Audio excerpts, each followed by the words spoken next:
Welcome in, CSBs. I hope you are all healthy and safe out there.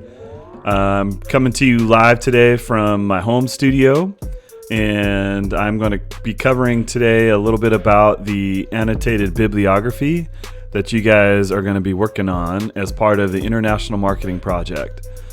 I've got the final product pulled up here in Summit Learning. So if you aren't here yet, you might want to take a couple of seconds to pause to do that and to pull this up so you can follow along. I'm down here in the bottom. The annotated bibliography is a final product, and we are going to be looking at two cognitive skills for this final project. The first one is selecting relevant sources and explanation of evidence. And I'm just going to pull this up real quick and kind of show you what this is going to look like. So at the junior senior level, 5 to 7 here, 5 is considered passing, and 7 is considered to be, like right on top, at the top level, and 8 is at the college level. So here's what these both say. Analyzing how the selected evidence supports the writer's statements. In this case, what we're looking for is when you write your annotated bib, are you looking at what the resource is and what kind of evidence and information does it provide that'll help you with your research project? So that's kind of that's what we're looking for here. So the explanations of evidence when you write your annotated bib, your little explanations of those resources. That's what we'll be using to evaluate on this section. And then underneath here, using sources, selecting relevant sources, selecting sources that support answering a particular research question with relevant, credible information that distinguishes between fact and opinion. So this one's pretty obvious, right? Like we're looking for sources that fit the research project here. So you're not going to pick sources that are kind of out of the ballpark here. So those are the two cognitive skills that we'll be evaluating for this project. So I'm going to click out of that and kind of show you the instructions and how you're going to do this. And then I'm going to actually take you through an example that we have for citing a source and then writing your description of that resource. I'm just going to go through the instructions real quick and talk about what you're going to be doing. So the first thing that you need to know is that you're going to create an APA style annotated bibliography. So APA stands for American Psychology Association. That is the style that we're using to cite our sources and to write our papers. This is to be in alignment with the Klamath Community College. That's what their writing department requires for us to award you guys college credit for writing 121. So that's why we're using APA. You're going to create 10 annotated bibliography entries, and you're going to find, we've given you 5 of those resources already. So we want you to cite and to write a brief description of each of these resources that we've already given you. So you only need to 5 additional resources. So we've given you the CIA World Factbook, the Human Rights Watch Report, U.S. Department of State Countries and Areas, Amnesty International, United Nations Global Issues. On some of these, you may want to go a little bit deeper than just these, like the links themselves. So for example, the U.S. Department of State. I'm going to click on this and kind of show you what you come up with. You have a list of countries here, right? Now, you're not going to cite just this site in general, the state.gov countries areas. What you want to do is you want to go into your country. So say, for instance, you have Argentina. You're going to click on Argentina, and it's going to bring you some information that you're going to want to kind of browse through.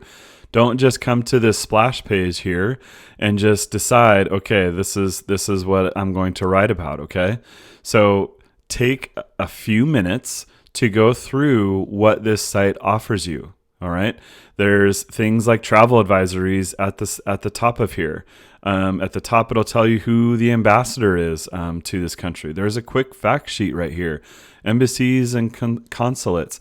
So this is what you're doing. This is part of what you're being evaluated on with a cognitive skill. Are you going through your resource, this source of information, and verifying that it's a good source, that it's a legitimate source, and B, what's in that? How can you make sure that it is a legitimate source? So you are evaluating those things.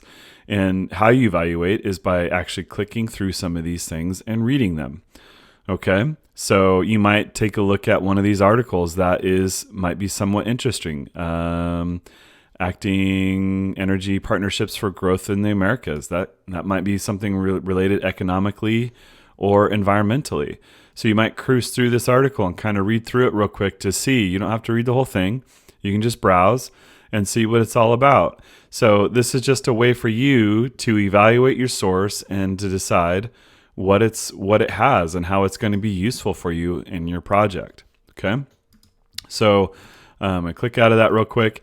So these are the 5 resources that we've given you. Like I said before, you need to go a little bit deeper into each one of these because these are all pretty big sites, and they will have specific information as to your country or the issue that you are trying to make a difference on.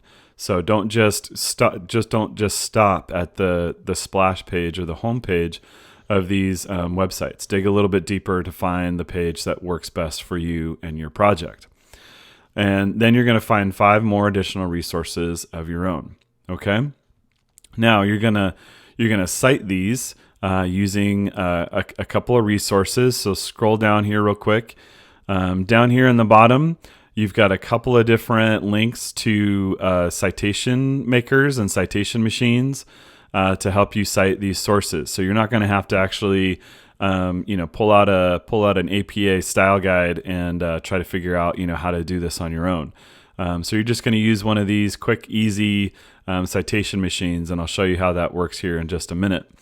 And I've also got a resource down here below for you about some basic formatting guidelines. So you'll definitely want to click on this down here on the bottom and open that up. And it should be a Google Doc that brings you to some basic rules about how you format this, how you're going to format this page. Okay.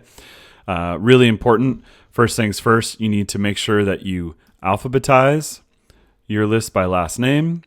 And you're going to indent after the first lines. And I'm going to go over that here in just a minute, but just a quick highlight there. Okay. Also, before I move on to what the summaries need to include, down here on the very top on the resources for everyone, here is a Google Doc version of this link right here. So when you click on here at the top and you get Annotated Bibliography, this is going to take you to the notebook within the Summit platform. This is basically the same set of instructions that is in the description there in the front, with the exception of there's an example here for you, an annotated example, and then some formatting options. You're going to copy and paste your annotated bibliography below this line right here. And then when we start, I'm going to go through and show you how to do this. I'm going to copy and paste it below there for you when we do the example. Okay. I'm going to go back here. So I've provided you guys with this like a Google version doc, so you can actually have full formatting options. When you click onto this link here, the Summit Notebook, you are limited in your formatting options. So we're going to work out of this Google Doc that I've provided for you. When you open this doc, you need to do a couple things. You're going to select the file. You're going to select file. You're going to make a copy of it, and then you're going to save it in your IMP folder in your Google Drive. That way you have a copy of it later on when you're going to need to put everything together for your IMP.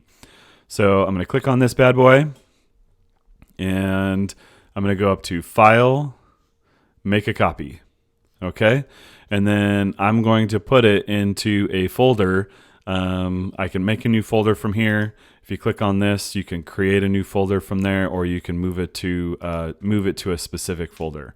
I've already got this in the same folder, so that's where I'm going to put it. And I'm just going to click OK. So what it's going to do is it's going to create a copy of CSB IMP. You can go ahead and give it a name or change the name if you'd like. So now I'm going to have the full, formatting options, so I can do my hanging indents for the annotated bib. Okay. An annotated bib looks like this. You have a citation, and I'm going to cover that in just a sec. How we do that using the citation maker. So you have a citation, and you have what's called a hanging indent. So on the second line, what you're going to see is you're going to see that second line. If your citation goes beyond one line, the second line is indented. And then below that, we have a double space, and then we have our summary, our annotation. And the annotation is also double spaced. Notice that everything here is double spaced. So the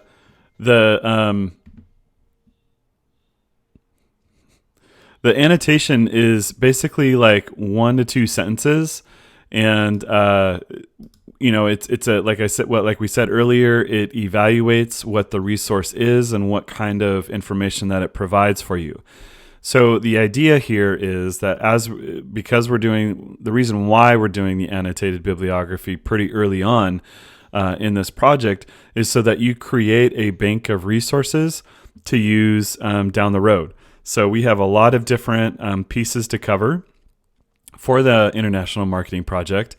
And you're going to have to find a lot of things, like from economic information to political systems to religion, education, all these different sections of a country. So all these checkpoints essentially represent a facet of culture or economics or government of a particular country.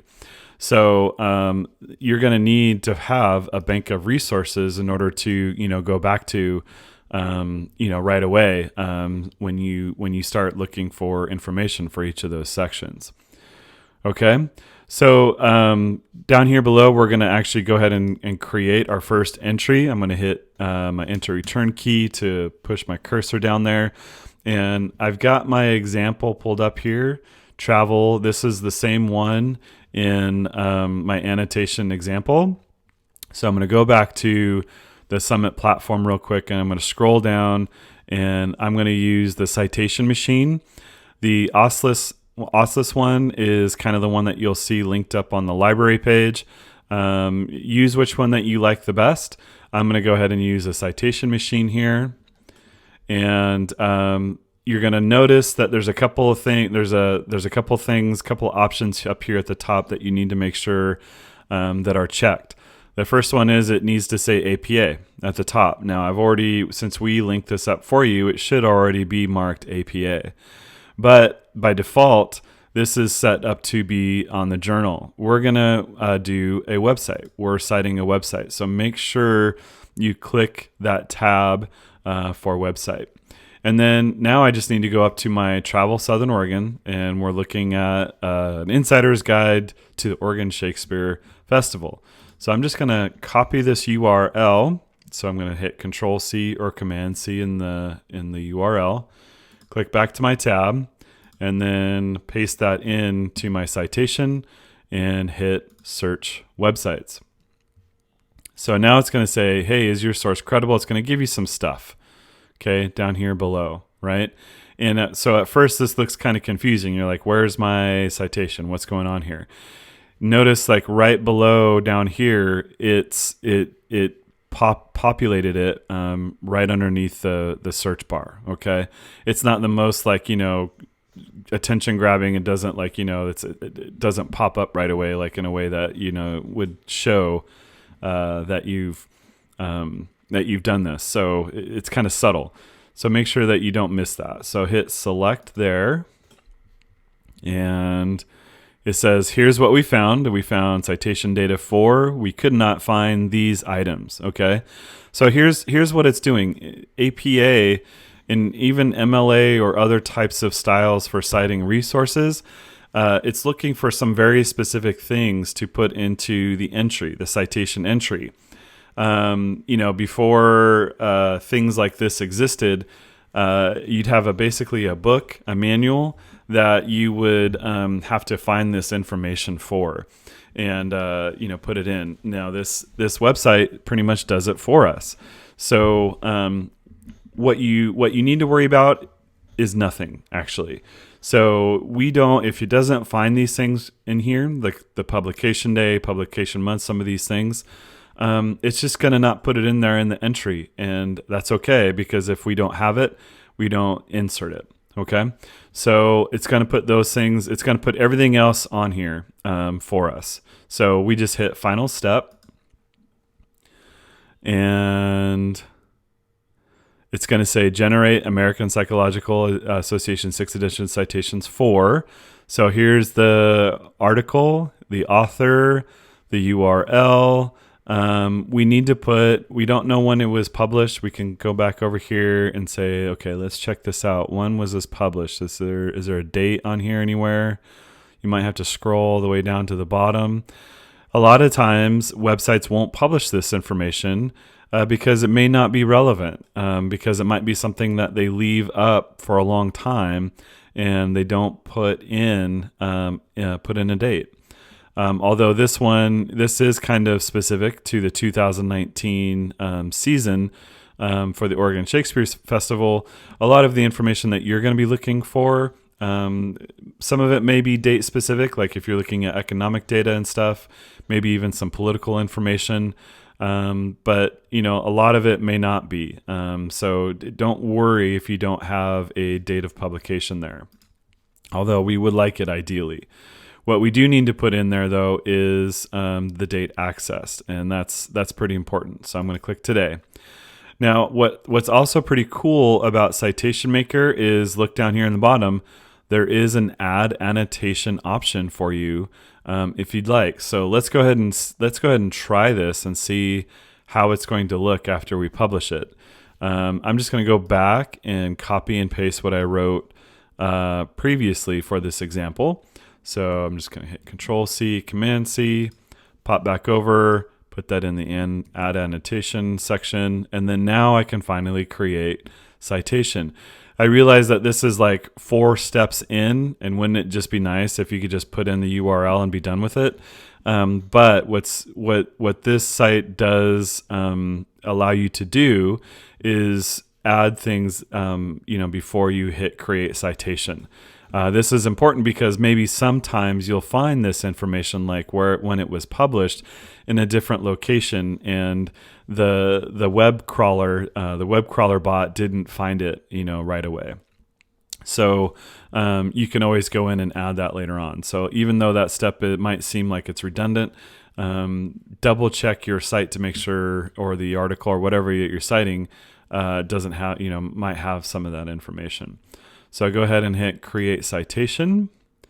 And what it's going to do here is it's going to give us our citation there. And what I don't see is it didn't put in our annotation, unfortunately. So I'm not sure why it didn't do that if it gave us that that option. But I guess that's what we'll have to go with. So you have obviously copy. You have down here. You have copy, edit, delete, in-text citations, check for grammar, check for plagiarism. You might check what this does. So like if you were writing your paper and you needed to cite this particular article, let's go ahead and see what this does. When you click on this, it's going to tell you the contributors. You need to put the year in there, although it doesn't give us the year.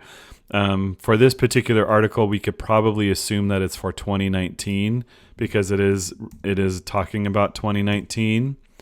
And so that down here, notice that's what it does. It's going to put it in there. Garvin and Garvin 2019. Although I don't think it's Garvin and Garvin. I think it's just Garvin. So sometimes this may not be perfect, but that's how you would do an in-text citation for APA. So you might say, according to the author, or according to the article, Travel Southern Oregon. the Shakespeare's Festival is going to be a huge hit this year. And you would quote that as being, Garvin 2019. Okay. I'm going to go back. Maybe not as useful as I thought it was, but, it is a feature there that is offered to you. Okay, so this is really what we're after here, right? This is the citation, and notice already, like I think the bot didn't quite get it right, and I didn't catch that earlier. So I'm gonna go back and edit this real quick, and I need to take off this author right here. So for some reason, it grabbed the author twice. So I'm gonna go ahead and say update citation, and still our add annotation isn't working. Make sure I put in the date accessed again. Looks like that disappeared after I edited it. And then hit update citation. Click below to oh man. So after watching that short sponsored video, maybe that's why you use the ossless one. You probably won't get those types of videos. But that is the price of getting something free oftentimes. You obviously didn't see that because I edited out of our video. So I apologize for the delay there. Back to where I was at. I've got my edited version of my citation. So I'm just going to need to hit copy. And then now I can, or maybe copy all. Could try that option as well. I'm going to go back to my annotation and scroll down. And on the line where I have my cursor, I'm going to hit Control V or Command V and then see what comes of that. Now it's putting it in as bold. I don't want it to be bold. So I'm going to highlight this and I'm going to unbold that. And then the first thing I'm going to do is I'm going to do my line spacing as double. And then the next thing I'm going to do is I'm going to place my cursor on the second line. And then up here where I have my ruler, I'm going to drag. And I believe I just want to drag the first bar there. Nope, wrong way. I want to just go to that second bar. So it looks like I had to hit the enter return key in order to kind of activate that second line. So I'm just going to go back and Control Z real quick and kind of show you what I had to do.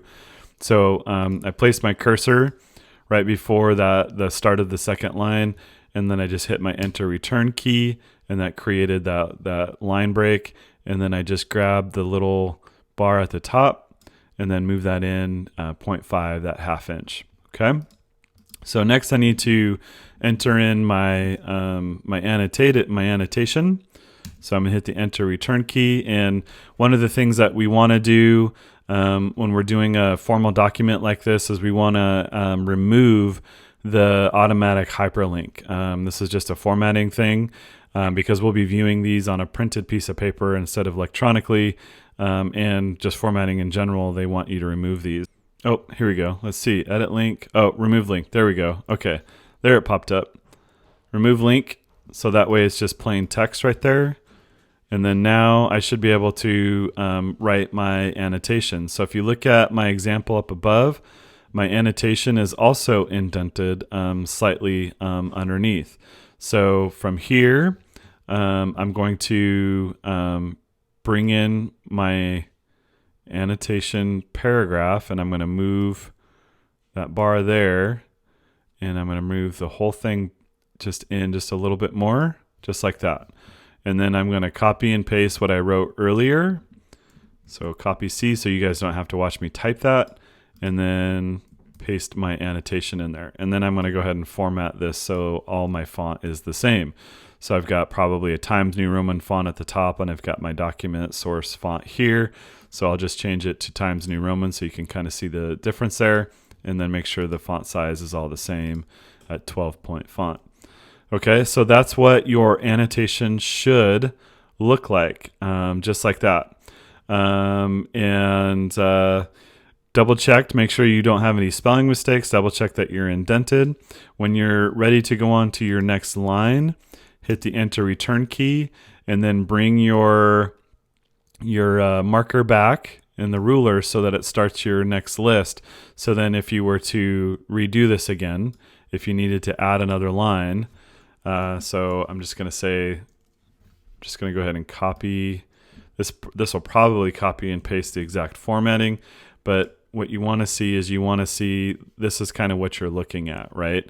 Like you can see the last name on the left-hand side, and that's the point of the hanging indent. So you can differentiate in the paper your citation and then the annotation. So that's why that should show that way. Remember on this second line here, you're going to have to hit your enter return key, and then that'll allow you to do the hanging indent by bringing out that single bar over to the right.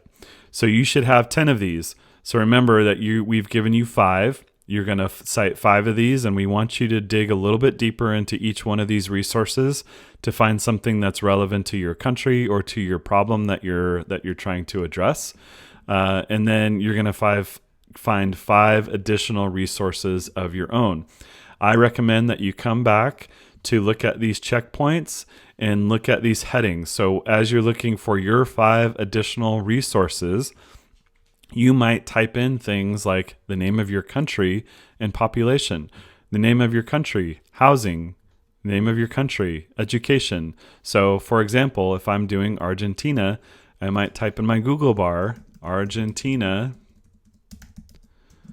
and population, and maybe statistics, something like that, okay?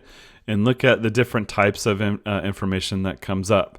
I probably will stay away from Wikipedia, but I might look for things like .org, instead of .com style websites, or .info. That might be good.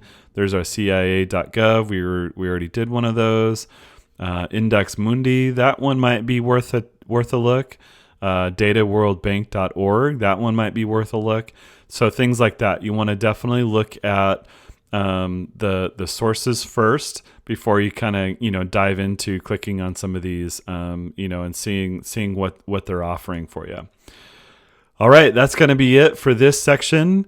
Let us know if you have any questions, and happy resource hunting.